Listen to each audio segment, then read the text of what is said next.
Hello friends, आप सभी का स्वागत है आपके अपने YouTube channel Shri Shiv online classes के ऑनलाइन पोर्टल पर।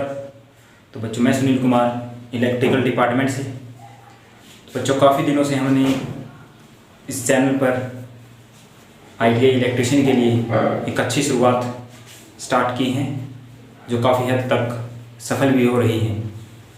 उसी कड़ी में हम दिन पर डे बाय डे एक नए टॉपिक के साथ क्लास को आगे बढ़ा रहे हैं और हमारी सीरीज को लगातार कंटिन्यू रख रहे हैं। उसी सीरीज में हमने स्टार्टिंग से स्टार्ट किया था ओम्स लॉ बेस्ड न्यूमेरिकल। उसके बाद हमने डिस्कस किया था Kirchhoff law, KCL, Kirchhoff voltage law, KVL। उसके बाद रेजिस्टेंस, पैसिव एलिमेंट जो हमने डिस्कस किए थे, रेजिस्टेंस, इंडक्टर और कैपेसिटर। उसके साथ साथ हमने फर्स्ट ईयर के लिए कुछ MCQ की क्लासेस भी रिकॉर्ड की हैं। उसके साथ कुछ मैथ्स की क्लास हैं और इलेक्ट्रिशियन थ्योरी की जो हमारे लेक्चर हैं, 9 से 10 लेक्चर हमारे हो चुके हैं। उसी कड़ी में हम डे बाय डे आगे बढ़ रहे हैं। तो आज भी एक नए टॉपिक के साथ हम चर्चा करेंगे, जो आपके लिए मोस्ट इम्पोर्टेंट टॉपिक होगा, ठीक है। आने वाले परीक्षाओं में first year electrician second year exam के लिए मोस्ट इम्पोर्टेंट टॉपिक, और साथ के साथ कॉम्पिटिटिव एग्ज़ाम के लिए भी यहाँ से क्वेश्चन पूछे जाते हैं। तो आज का हमारा टॉपिक होगा Wheatstone bridge kit, Wheatstone bridge सेतु, व्हीटस्टोन सेतु या ब्रिज। तो बच्चों, व्हीटस्टोन ब्रिज सेतु हम बार बार पढ़ते हैं, लेकिन उस पर जो बेस्ड न्यूमेरिकल आते हैं उनको हम अच्छी प्रकार सॉल्व नहीं कर पाते। तो आज के बाद इस क्लास को शुरू से लेके अंत तक देखने के बाद आपके बाद ऐसा कोई भी सवाल ब्रिज किट से नहीं होगा जो आप सॉल्व नहीं कर पाओ। ये मेरा दावा है, 100% गारंटी है। लेकिन इसके लिए आपको वीडियो पर स्टार्टिंग से लेके एंड तक बने रहना होगा, और जो प्रैक्टिस करवाई जाए वो आपको कंटिन्यू रखनी होगी। उसी पर आधारित हम एक दो न्यूमेरिकल करवाएंगे, उन पे हम चर्चा करेंगे। तो चलिए बच्चों, व्हीटस्टोन ब्रिज सेतु। व्हीटस्टोन ब्रिज सेतु क्या होता है? एक ऐसा सर्किट जिसमें हम किसी अज्ञात प्रतिरोध की वैल्यू ब्रिज के द्वारा निकालते हैं, व्हीटस्टोन ब्रिज सेतु कहलाता है, जिसका प्रयोग अज्ञात रेजिस्टेंस की वैल्यू निकालने के लिए किया जाता है, जिसमें 4 प्रतिरोध लगे होते हैं। उनकी वैल्यू अगर आप प्रैक्टिकली करते हो तो उनको आप एडजस्टेबल करके उनके मान को निकाल के आप वैल्यू निकालते हो। लेकिन जब आप न्यूमेरिकल करते हो थ्योरेटिकली, तो उसमें आपको ब्रिज में आपको पूछा जाता है एक की वैल्यू बताइए अगर ब्रिज संतुलन है, ब्रिज बैलेंस है। ब्रिज अनबैलेंस के केस में आप किस प्रकार सॉल्यूशन करोगे, उस पर भी हम चर्चा करेंगे। तो बच्चों, सबसे पहले मैं बता देता हूँ आपको व्हीटस्टोन ब्रिज, उसके बाद इसके बैलेंस और अनबैलेंस कंडीशन पढ़ेंगे। उसके बाद टोटल रेजिस्टेंस किस प्रकार निकाला जाता है वो हम चर्चा करेंगे। चलिए क्लास स्टार्ट करते हैं। सबसे पहले व्हीटस्टोन ब्रिज क्या होता है जी? व्हीटस्टोन सेतु जिसे बोला जाता है, व्हीटस्टोन सेतु। इसके द्वारा आप क्या करते हो? इसके द्वारा आप कोई भी आपका जो कार्बन रेजिस्टेंस है, अज्ञात प्रतिरोध, ठीक है, मतलब जिसकी वैल्यू आपके पता ना हो। अज्ञात का मतलब है आपको जिसकी वैल्यू पता नहीं हो, प्रतिरोध होता है रेजिस्टेंस, ठीक है, मतलब जिसका मान ना पता हो। अज्ञात का मतलब है मान, वैल्यू, ठीक है, जिसका आपको मान और वैल्यू ना पता हो, उस प्रतिरोध की वैल्यू निकालने के लिए आप क्या करते हो? व्हीटस्टोन सेतु का प्रयोग करते हो।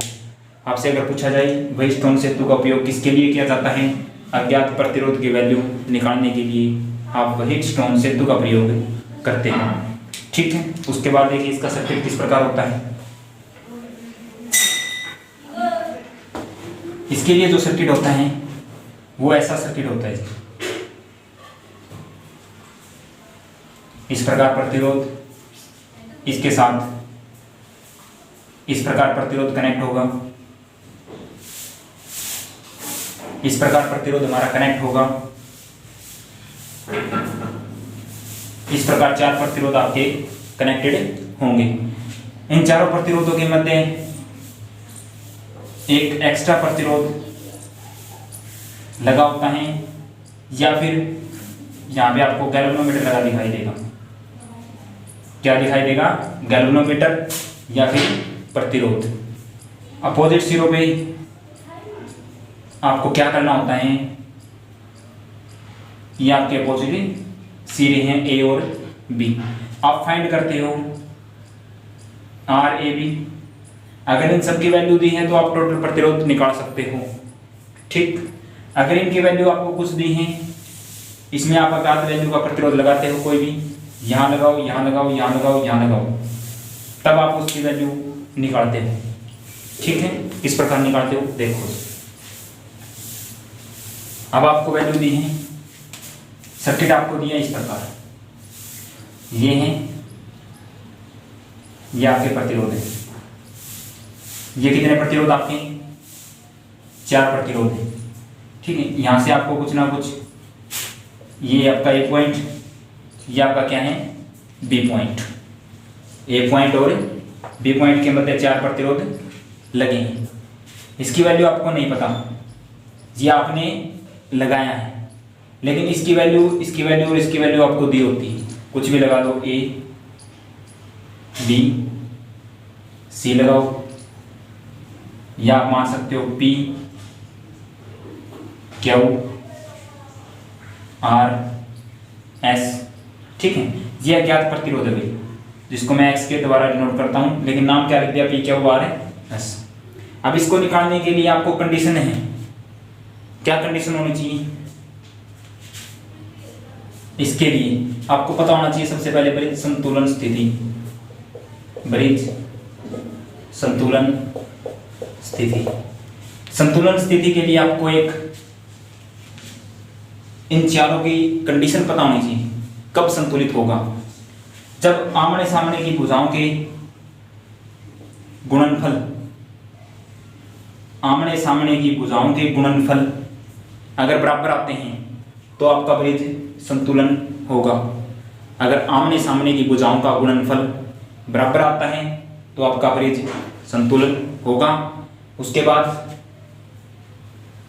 Second rule, P upon R Q upon S।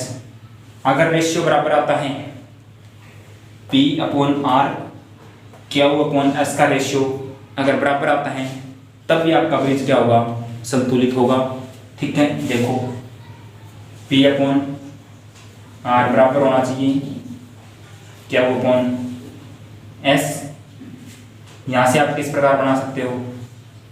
P into S बराबर R इंटू Q। दोनों नियम हो गए ना, आमने सामने की भुजा का गुणनफल P और S की गुणा, R और Q की गुणा अगर दोनों बराबर हैं तो आपका ब्रिज संतुलन स्थिति में होगा। P upon R Q upon S है तो आपका ब्रिज संतुलन स्थिति में होगा। कौन सी स्थिति में होगा जी? संतुलन की स्थिति में। अगर ये रेशियो नॉट इक्वल आ रहा है, क्या आ रहा है? नॉट इक्वल आ रहा है, तो आप बोलोगे ब्रिज आपका क्या है? असंतुलन की स्थिति में है। असंतुलन की स्थिति में है। ठीक है, तब आप इस फॉर्मूले के द्वारा वैल्यू नहीं निकाल सकते। अगर बोलना है कि ब्रिज आपका असंतुलन की स्थिति में है, तब आप इन फॉर्मूलों के द्वारा वैल्यू नहीं निकाल सकते। अगर बोलना है क्वेश्चन में ब्रिज आपका संतुलन है, इसकी वैल्यू कुछ है, इसकी वैल्यू कुछ है, इसकी वैल्यू कुछ है, इसकी वैल्यू बताओ। ठीक है, तो उस पे ब्रिज संतुलन की स्थिति में मैं आपको एक न्यूमेरिकल करवाता हूं छोटा सा। चलिए,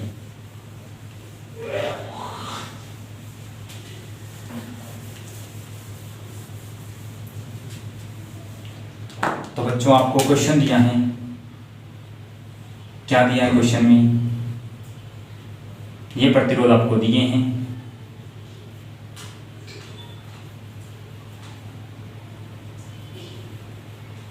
इस प्रतिरोध की वैल्यू आपको फाइंड करनी है। ठीक है, इस प्रतिरोध की वैल्यू आपको क्या करनी है? फाइंड। ये यहाँ ए पॉइंट है, ये बी पॉइंट है, यहाँ पे आपका गैल्वेनोमीटर लगा, ठीक है। क्या लगा है? गैल्वेनोमीटर।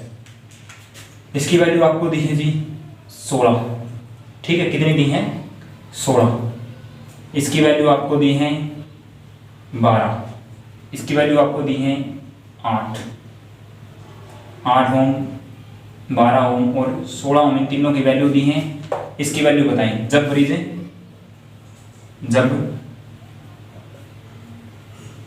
ब्रिज संतुलन स्थिति में हो, जब ब्रिज आपका संतुलन की स्थिति में हो, तो बच्चों मैंने बताया था संतुलन की स्थिति के लिए कंडीशन क्या थी आपकी? संतुलन स्थिति। संतुलन स्थिति के लिए हमने क्या डिस्कस किया था? P upon Q, P upon R था वो, ये हमारा क्या हो रहा है? एस था। P अपॉन आर बराबर होगा क्या अपॉन एस, या फिर आमने सामने की भुजाओं का गुणनफल बराबर होगा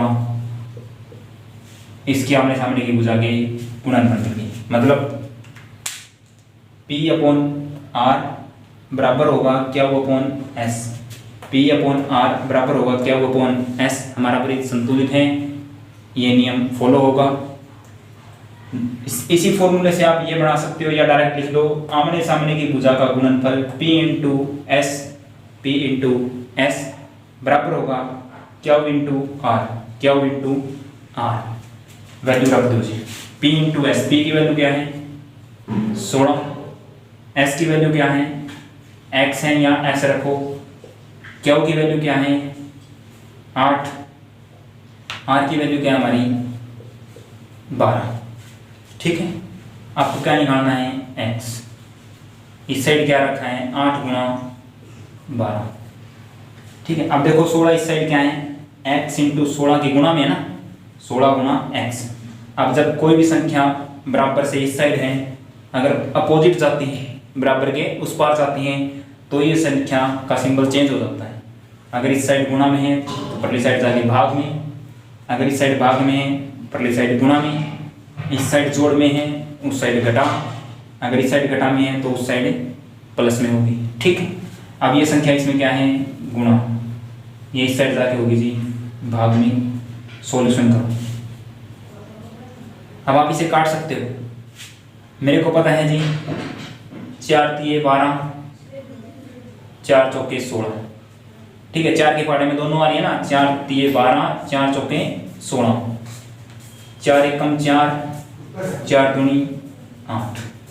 यहाँ पे 2 है, यहाँ पे 3 है, बीच में किस चीज़ का निशान है? गुणा। 2 और 3 की गुणा कितनी होती है? 6। तो मैं लिख सकता हूँ x की वैल्यू 6 हो, ठीक है। आप देखो संतुलन की स्थिति हुई या नहीं? 16 और 6 की गुणा, 16 6 96, 12 8 96, मतलब संतुलन की स्थिति में s की वैल्यू 6 आएगी, ठीक है। इस प्रकार आप संतुलन की स्थिति में ब्रिज के 6 ओम की वैल्यू या फिर जो आपका अज्ञात प्रतिरोध है उसकी वैल्यू निकालते हो, ठीक है।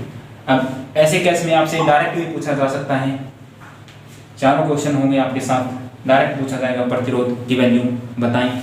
यहाँ पे कुछ प्रतिरोध एक्स्ट्रा भी हो सकता है, तब आपको पता करना होगा ब्रिज हमारा संतुलन है या फिर असंतुलित।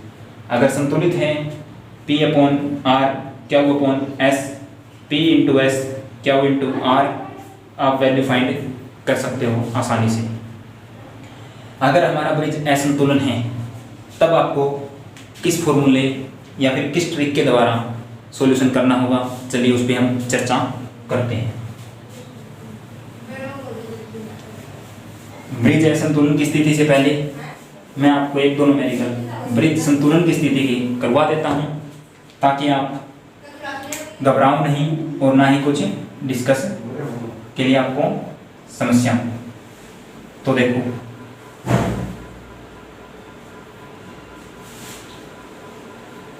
ये हमारा क्या है? ब्रिज।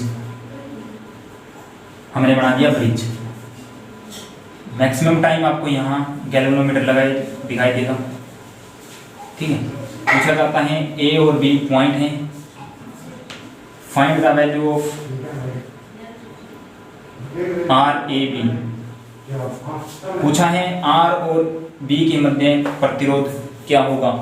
ठीक है, जब ब्रिज संतुलन हो, जब ब्रिज संतुलन की स्थिति में हो, किसकी स्थिति में हो, संतुलन की स्थिति में। इसकी वैल्यू दी है आपको 10 ओम। ठीक है, इसकी वैल्यू दी है आपको 2 ओम, इसकी वैल्यू दी है आपको 4 ओम। इसकी वैल्यू ना आप इसकी वैल्यू चेंज कर लो आप, क्योंकि फिर पॉइंटों में आंसर आएगा तो अच्छा नहीं है। ठीक है, इसकी वैल्यू आप कर लेते हो 5 ओम, इसकी वैल्यू आप कर लो 2 ओम। सबसे पहले आपको अगर बोला है संतुलन है तो अच्छी बात है, वरना आप अपने फॉर्मूले से पता करो ब्रिज संतुलित है या नहीं, ब्रिज संतुलित है अथवा नहीं। तब आप क्या करते हो, ये हमारा पी पॉइंट, ये हमारा आर, ये हमारा क्यू, ये एस। बताया था P into R, Q into S, P और आर की गुणा 10 इंटू पी इंटू एस होगा भाई, अपोजिट है ना ये, यहाँ पे एस है, पी इंटू एस और क्यू इंटू आर होगा फिर। ठीक है, इस अगर पी और आर को रख रहे हो तो रेशियो क्या आना चाहिए आपका, बराबर आना चाहिए। इसके बटे में ये, इसके बटे में ये है तो रेशियो आएगा। आर पार की सामने की भुजा से गुणा कर रहे हो तब इनकी मल्टीप्लाई होनी चाहिए। ठीक है, पी की वैल्यू क्या आपकी 10 गुणा एस की वैल्यू क्या है 2, क्यू की वैल्यू क्या है 5, आर की वैल्यू क्या है 4। 10 दूनी 20, 5 चौका 20। अगर क्वेश्चन में लिखा है ब्रिज संतुलित है तो ठीक है, अगर नहीं लिखा तो आप इस प्रकार चेक कर सकते हो कि आपका ब्रिज संतुलित है या असंतुलित। संतुलित अवस्था में है तब आपका सर्किट कैसा होगा, तब इस सर्किट के अंदर आई बराबर या फिर करंट जो होगा वो फॉलो नहीं करेगा, या फिर गैल्वेनोमीटर में जी से द्वारा दर्शाया जाए, गैल्वेनोमीटर में करंट नहीं जाएगा, नहीं जाएगा जब हमारा ब्रिज संतुलित हो। जब ब्रिज संतुलित होता है, क्या हो ब्रिज, जब हमारा ब्रिज संतुलित है तब जो गैल्वेनोमीटर है उसमें करंट नहीं जाएगा। ठीक है, अगर इसमें करंट नहीं जाएगा तो हमारा सर्किट कैसा होगा, सर्किट कुछ ऐसा होगा।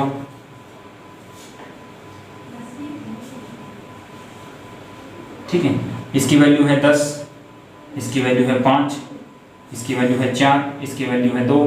पूछा है R A B, R A B. अब देखो ब्रिज को भूलने के बाद इसके अंदर तो करंट जाएंगे ना, अगर ये अज्ञात वैल्यू होती तो इसकी वैल्यू निकाल देते। अज्ञात नहीं है, पहले दे रखा है, पूछा है डायरेक्ट आर ए बी। ठीक, सबसे पहले हमने चेक किया संतुलित है या नहीं। अगर संतुलित नहीं होता तो इसके अंदर करंट जाता, फिर हम कुछ और मेथड लगाते, लेकिन अब ये संतुलित है, इसके अंदर करंट नहीं जाएगा, तब आप डायरेक्ट सीरीज और पैरेलल कनेक्शन के द्वारा इसके कनेक्शन निकाल सकते हो।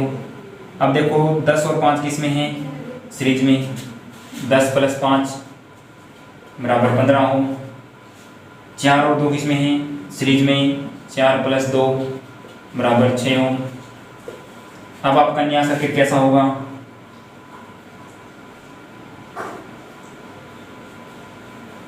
यहाँ पे बी है, यहाँ पे ए। इसकी वैल्यू कितनी है 15, इसकी वैल्यू कितनी है 6। ठीक है, 15 ओम और 6 ओम। अब ये दोनों का इस प्रकार हैं पैरेलल में। पैरेलल के लिए मैंने फॉर्मूले डिस्कस किए थे, R1 × R2, R1 + R2, 15 गुणा 6 और 15 और 6 21। ठीक है, कितना होगा 21। 3 × 5 = 15, 3 × 7 = 21, काट दिया। अब कितना आ गया 5 का 30/7, 30/7 जो होगा इसका टोटल रेजिस्टेंस होगा। आर ए बी बराबर होगा 30/7। ठीक है, कितना होगा 30/7। एक न्यूमेरिकल और रहते हैं जिसमें आपको अज्ञात रेजिस्टेंस की वैल्यू निकालनी होगी, अज्ञात रेजिस्टेंस की वैल्यू निकालनी है। ठीक है, उसके लिए एक डायग्राम सेम है आपके लिए, क्योंकि ब्रिज होता ही ऐसा है, और इसी बेस न्यूमेरिकल आपसे पूछे जाते हैं। ठीक है, ये हमारा क्या है, ब्रिज। सप्लाई इस बार यहाँ दी है, ये बी पॉइंट है, ये ए पॉइंट है। ठीक है, इसकी वैल्यू आपको दी है 20 ओम। ठीक है, इसकी वैल्यू आपको दी है 2.5 ओम, इसकी वैल्यू आपको दी है 10 ओम, इसकी वैल्यू आपसे पूछी।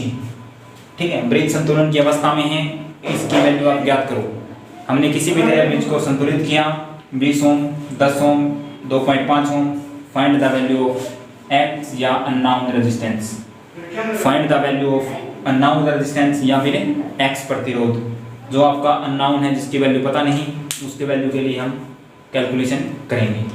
हमें पता है आमने सामने की भुजा का गुणनफल, इसकी भुजा का गुणनफल क्या होगा, बराबर होगा 20 गुणा 2.5 बराबर होगा 10 गुणा x, 20 गुणा 2.5।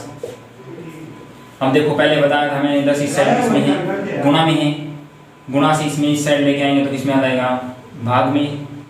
1 0 से 1 0, 2.5 दूनी 5 ओम बराबर x, जो x की वैल्यू होगी कितनी होगी, 5 ओम। x की वैल्यू क्या होगी, 5 ओम। ठीक है, इस प्रकार आप ब्रिज की वैल्यू निकालते हो।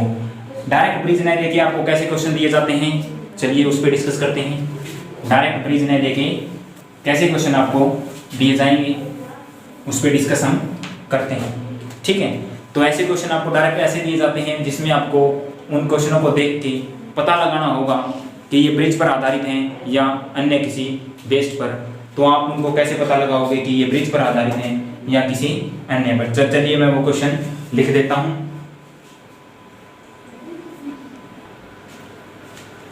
तो बच्चों चलिए हम अब क्या करते हैं, एक्स्ट्रा न्यूमेरिकल जो आपको एग्जाम में देखने को मिलते हैं उन पे चर्चा करते हैं। आपको कैसे सर्किट मिलेगा, देखो मैं थोड़ा इस सेट बना देता हूँ, उसके बाद वहाँ सॉल्यूशन हम करेंगे। तो आपको ऐसा सर्किट देखने को मिलता है जो ब्रिज पे आधारित होते हैं। आपके सर्किट किस पे आधारित होते हैं, ये आपका बी पॉइंट, ये आपका ए पॉइंट। ठीक है, आपसे डायरेक्ट क्वेश्चन पूछा जाता है, find the value of R और A B, R A B के मध्य प्रतिरोध की वैल्यू गणना करो।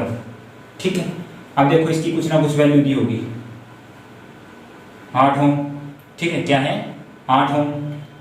यहाँ आपको दिया है 10 ओम, यहाँ आपको दिया है 20 ओम। ठीक है, यहाँ आपको दिया है 4 ओम, जो ये वैल्यू है इसकी वैल्यू आपकी 10 ओम। ठीक है, तो ऐसे क्वेश्चन आपको दिए मिलते हैं जो आपके ब्रिज पर आधारित होते हैं। तो ऐसे क्वेश्चनों का पता आप कैसे लगाते हो कि ये ब्रिज पर आधारित हैं या फिर आपको सीरीज पैरेलल कनेक्शन के द्वारा सोल्व करोगे। अब देखो यहाँ से कुछ करंट आ रहा है, यहाँ से करंट डिवाइड होगा, इस पॉइंट पहुँचने के बाद फिर डिवाइड होगा, यहाँ से करंट आया, यहाँ से करंट आया, उसके बाद इकट्ठा हो गया, यहाँ पहुँचा। तो आप नॉर्मल सिचुएशन में सीरीज और पैरेलल के द्वारा इस प्रतिरोध की वैल्यू फाइंड नहीं कर सकते। इसके लिए आपको सीरीज पैरेलल कनेक्शन की आना जरूरी नहीं है, लेकिन depend on Wheatstone bridge kit. Wheatstone bridge के न्यूमेरिकल में आपने प्रैक्टिस की तो ऐसे क्वेश्चनों को आप चुटकियों में सोल्व कर सकते हो। ठीक है, तो चलिए ऐसे क्वेश्चनों को किस प्रकार सोल्व करते हैं मैं आपको बताता हूँ। ये पॉइंट ए है, ये पॉइंट मैं यहाँ पर लिख सकता हूँ ए, ये पॉइंट बी है, मैं इसको यहाँ लिख देता हूँ बी। देखो ये ए, यहाँ भी कोई दिक्कत नहीं है, यहाँ भी कोई दिक्कत नहीं है। अब आपको पता चल गया ये ए है, ये ए पॉइंट है, ये बी पॉइंट है। अब पॉइंट निकालो, इनके पॉइंटों के नाम दो आप। ये आपका पॉइंट है सी, ये आपका पॉइंट है D. A point, B point, C point और डी पॉइंट। ठीक है, सप्लाई कहाँ है ए और बी पे, सी और डी के मध्य 10 ओम, ए और बी, उनको आप ए और बी ऐसे सीध में लेना है बिल्कुल, ठीक है। उसके बाद सी और डी बीच में आ रहे हैं, बीच में ना सी और डी, ए और बी के मध्य क्या है, सी और डी है। सी यहाँ लिखो, यहाँ लिखो, कोई दिक्कत नहीं, ऊपर नीचे किसी प्रकार लिखो, आपकी मर्जी है। यहाँ मैंने सी लिखा, यहाँ मैंने डी लिखा, यह आपने क्या किए पॉइंट, वो पॉइंट की वजह से ए बी सी डी अगर लिखते तो ए बी सी डी इस प्रकार लिखते, क्योंकि पहले पॉइंट आपने क्या किया, पहले से मिसमैच हो गए थे, ठीक है। अब ए बी सी और डी, पॉइंट ए से चला करंट, ए और सी के मध्य कितना है 8 ओम, लिख दो भाई, कितना है 8 ओम का प्रतिरोध है। ए और डी के मध्य प्रतिरोध कितना है 20 ओम, कितना है 20 ओम। ए और डी के मध्य, ए पॉइंट है डी पॉइंट है। सी और डी के मध्य कितना प्रतिरोध है 10 ओम, ये 10 ओम का प्रतिरोध दिया है आपको। डी और बी के मध्य कितना प्रतिरोध है, फिर से 10 ओम, डी और बी के मध्य, इसकी वैल्यू भी कितनी है 10 ओम। उसके बाद कितनी वैल्यू दी है, कौन सा पॉइंट रहेगा, सी और बी, सी और बी के मध्य कितनी वैल्यू है 4 ओम, कितनी वैल्यू है 4 ओम। सप्लाई कहाँ है, ए पॉइंट पे सप्लाई है और बी पॉइंट पे सप्लाई है। यहाँ से पूछा है find the R A B, find the value of R A B, ठीक है। इसमें पूछा था आर ए बी, तो आप इसको ब्रिज बनाओ। अगर ब्रिज संतुलन है तो इसमें करंट नहीं जाएगा, ठीक है, बोला था ना, अगर ब्रिज संतुलन है तो इसमें करंट नहीं जाएगा। किस कंडीशन में, जब ब्रिज संतुलन हो। अगर ब्रिज है असंतुलन तब इसमें करंट की वैल्यू होगी, तब आपको इसको भी मानना पड़ेगा, इसकी जो वैल्यू है वो आपकी ऐड होगी। सबसे पहले आप स्थिति पहचानो, संतुलित है या असंतुलित। इसके सामने की भुजा ये 8 और 10 की गुणा कितनी करी 80, 20 और 4 की गुणा कितनी आई 80, 80 के बराबर 80 आ रहा है, मतलब ब्रिज संतुलन है। संतुलन की स्थिति में इस पॉइंट में करंट नहीं जाएगा, तो करंट नहीं जाएगा तो हम ये तो करंट के रास्ते में रुकावट नहीं डाल रहा भाई, सीधी सी बात, ठीक है। अगर रुकावट नहीं डालता तो इस प्रतिरोध को हम हटा भी सकते हैं, कोई काम का नहीं। अब हमारे काम के जो प्रतिरोध हैं 8 ओम, 4 ओम, 20 ओम, 10 ओम, ये जो प्रतिरोध है वो हमारे काम के हैं। अब सेम प्रोसीजर, ऊपर 8 ओम प्लस 4 ओम, क्योंकि दोनों सीरीज में कितनी हो गई 12 ओम, नीचे 20 ओम प्लस 10 ओम, टोटल कितना होगा 30 ओम। अब किस प्रकार कार्य करेंगे, ये इस प्रकार, ऊपर कितना है 12, नीचे कितना है 30, 12 गुना 30, 30 और 12 42, आर ए बी गुना R A plus R B, R A 12 और बी 30, 42 ओम, ठीक है। अब आप इसको काट सकते हो, ठीक है। कितने से कट रहा है 6 पंजू 30, 6 7 42, 12 पंजू 60 अपॉन 7, 7 8 56, ठीक है। 4 बच गए, 4 के बाद 0, 7 चौक 28, 7 पंजा 35, ठीक है। उसके बाद फिर 40, 7 पंजा 35, ये ऐसे कंडीशन चलती रहेगी। तो टोटल जो रेजिस्टेंस होगा वो हमारा 8.5 ओम होगा, जो हमारे करंट के मार्ग में रास्ते में बाधा डाल रहा होगा, ठीक है। ऐसे क्वेश्चनों को सॉल्यूशन करने के लिए ये ब्रिज बनाना आपको आना चाहिए। जब ब्रिज संतुलन की अवस्था में है तब इस प्रकार सॉल्यूशन आप करोगे। अब बताता हूँ ब्रिज असंतुलन की स्थिति। चलिए डिस्कस करते हैं ब्रिज असंतुलन की स्थिति।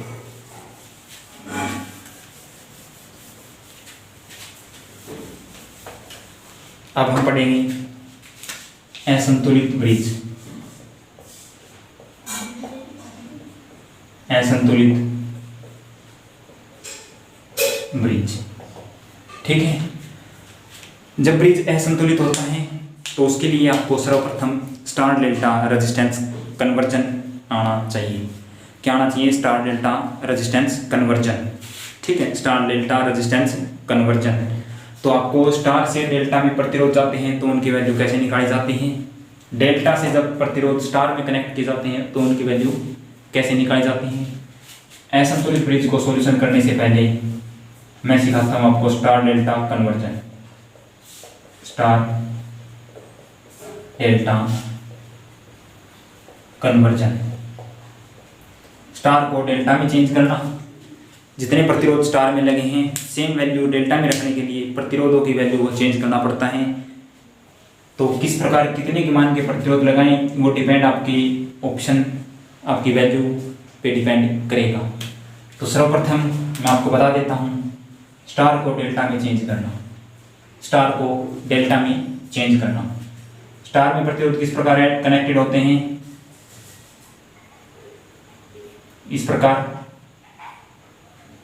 जो कनेक्शन होते हैं वो कनेक्शन हमारे होते हैं स्टार में। अब इनकी वैल्यू है भाई आर ए, इसकी वैल्यू आर बी है, इसकी वैल्यू आर सी दे रखी है। अब ये ना स्टार में लगे हैं, सीधी सी बात है, किस में लगे हैं, स्टार में। इनको डेल्टा में बदलना है, क्या करना है, डेल्टा में चेंज करना है। अगर इन्हीं प्रतिरोधों को मैं डेल्टा में लगाऊं, टोटल जो रुकावट ये डाल रही है उतना ही डेल्टा डालना चाहिए, तो प्रतिरोध की वैल्यू कम या ज़्यादा होगी। ठीक है, तो वो आप किस प्रकार निकालोगे, इसके लिए आप क्या करोगे, इसके बार को डेल्टा बना लोगे। ठीक है, इसके बार से ये प्रतिरोध है, क्योंकि डेल्टा बनाने के लिए तो ऐसे प्रतिरोध लगाने होंगे। तो जो डॉटेड लाइन है वो मैंने किस पे डिस्कस किया है, डेल्टा बनाने के लिए। ठीक है, जब तक आप इसको अच्छी प्रकार नहीं समझोगे तब तक आपके अनबैलेंस या असंतुलित ब्रिज जो है वो सोल्व आउट नहीं होगा। तो इसके लिए आपको स्टार डेल्टा कन्वर्जन आवश्यक है।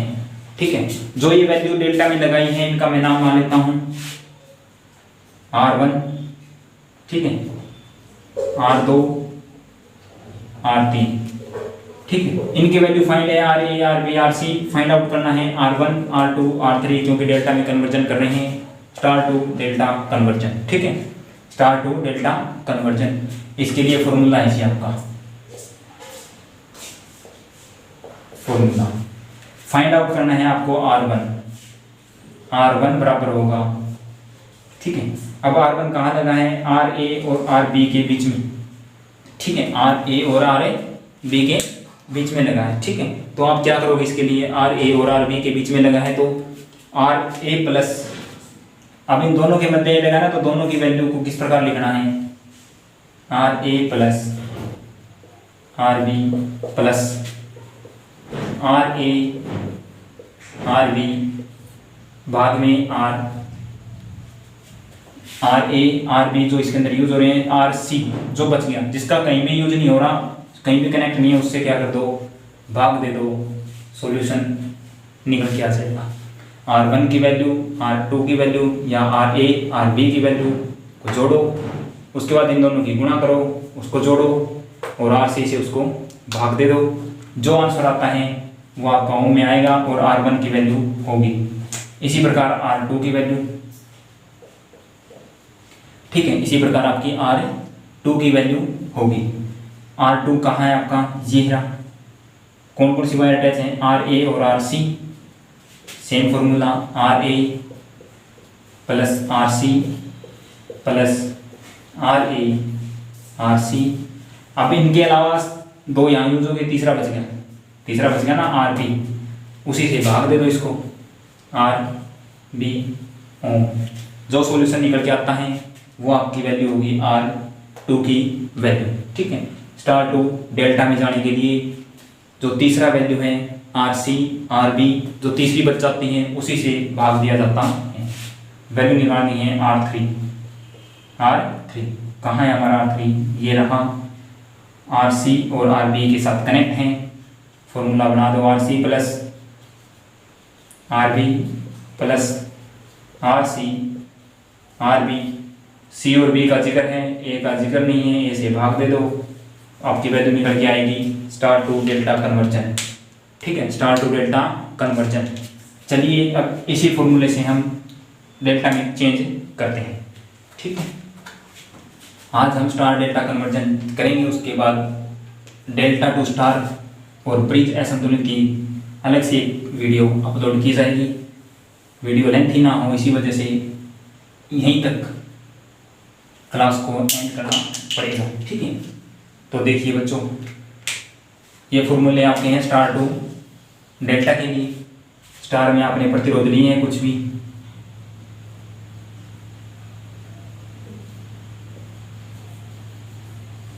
सभी की वैल्यू क्या मानी मैंने, 10-10 ओम मान ली भाई। ठीक है, 10 नहीं, आप क्या मानो, 30-30 ओम मानो। कितनी मानो, 30-30 ओम। सबकी वैल्यू क्या है, समान। ठीक है, स्टार में वैल्यू दी है 30-30 ओम। आपकी वैल्यू फाइंड आउट करनी है, डेल्टा में कितनी आएगी। सबसे पहले क्या किया, सर्वप्रथम इसके आसपास आप डेल्टा बनाओ। डेल्टा बनाने के बाद इसका नाम रखो R1, R2, R3। फॉर्मूले आपके सामने हैं, अप्लाई कर दो। R1 का फॉर्मूला क्या है, RA RB R1 RB RC से डिवाइड करना है। ठीक है, मतलब R1 जहाँ है यहाँ है, इसके आसपास के दो कौन से हैं, 30-30 के हैं। 30 प्लस 30 प्लस, ठीक है, दोनों की गुणा 30 गुणा 30, भाग में फिर कितना है, अपोजिट वाला, फिर 30। सॉल्यूशन करो, 30 और 30 कितने हो गए, 60 प्लस 30 और 30 की गुणा 900 भाग में 30। ठीक है, 1 0 से 1 0, 90 को 30 से भाग दोगे आंसर आएगा फिर से 30, 60 और 30 90, कितना है 90। R1 की वैल्यू क्या आई आपकी, 90। अब देखो, आपको पता है इन दोनों की वैल्यू 90 है, यहाँ भी 30 यहाँ भी 30, इसकी वैल्यू फिर कितनी आएगी 90, इसकी वैल्यू भी फिर कितनी आएगी 90। ठीक है, अब यहाँ से एक क्वेश्चन और निकल के आता है जो आपके लिए मोस्ट इंपोर्टेंट क्वेश्चन है। क्या है, मोस्ट इंपोर्टेंट क्वेश्चन है। जब समान मान के प्रतिरोध, देखो मैं लिख देता हूँ, ये फॉर्मूले आपने लिख लिए होंगे। ठीक है, ये चीज़ें आपने लिख ली होंगी, ऊपर लिख देता हूँ। ठीक है, जब समान मान के स्टार कनेक्टेड, स्टार संयोजित, कनेक्टेड को आप संयोजित लिख सकते हो, स्टार संयोजित प्रतिरोधों को डेल्टा में बदलते हैं, प्रतिरोधों को डेल्टा में बदलते हैं, तो उनकी वैल्यू, उनका मान लिख लो या उनकी वैल्यू लिख लो। ठीक है, उनकी वैल्यू स्टार के प्रतिरोध से 3 गुना ज़्यादा होगी। ठीक है, जब समान मान के प्रतिरोध स्टार संयोजित हैं, समान मान के प्रतिरोध थे 30-30-30 के, स्टार में कनेक्टेड थे, हमने अप्लाई किया फॉर्मूला, वैल्यू निकाली 90-90-90। ठीक है, वैसे का आप निकाल के देख लियो, 90 आएगा हर बार। यहाँ वैल्यू 30 की 900 के 30 से भाग दिया 30, 60 90, यहाँ फिर से 60 है, यहाँ फिर से 30 आएगा 90, हर बार वैल्यू 90 आएगी। तो यहाँ से पता चला जब समान मान के स्टार संयोजित प्रतिरोधों को डेल्टा में बदलते हैं तो वैल्यू कितनी गुना हो जाती है, 3 गुना। वैल्यू आपकी कितनी हो जाएगी, 3 गुना। तो अब आपकी वैल्यू क्या होगी, स्टार से डेल्टा में जाने के लिए अगर प्रतिरोध समान कनेक्टेड हैं, एक्चुअल समान वैल्यू की हैं, तो आप उसे 3 से मल्टीप्लाई करके डायरेक्ट आंसर निकाल सकते हो। तो बच्चों, आपकी क्लास लेंथ ही ना हो, इसीलिए इसी क्लास को यहीं तक एंड कर रहे हैं। अगली वीडियो में डेल्टा टू स्टार कन्वर्जन और असंतुलित ब्रिज सॉल्यूशन करेंगे। तो आशा करता हूँ आपको यहाँ तक अच्छी प्रकार से समझ आया होगा। ठीक, अगर आप इस चैनल पर नए हैं तो चैनल को शेयर करें, सब्सक्राइब करें और बेल आइकन को ऑन करें ताकि आने वाली वीडियो के नोटिफिकेशन आपको जल्द से जल्द मिल सकें। अगर वीडियो अच्छी लगे तो अपने दोस्तों के साथ शेयर करें ताकि वो भी अच्छी लेटेस्ट न्यूज़ और अच्छी प्रकार संतुलित ब्रिज के बारे में जान सकें। Thank you, have a nice day.